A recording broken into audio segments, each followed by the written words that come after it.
উল্টো পাট তাকে টোকাইতে টোকাইতে তারা যে চলচ্চিত্র ডাইরেক্টর নিয়ে আসছে মানে একজন ডাইরেক্টর একজন এসেছে কি নাই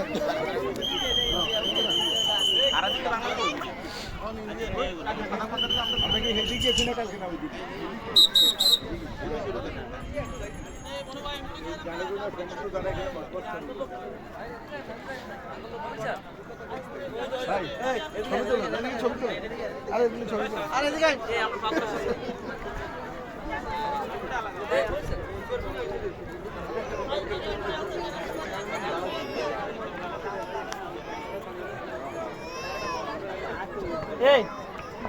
বলছে এই বস আরে ফাটু তো একটা বলতো দিয়ে দিন আই লাভ ইউ দেখতে বলতো আই লাভ ইউ জানলা কি মনে করতে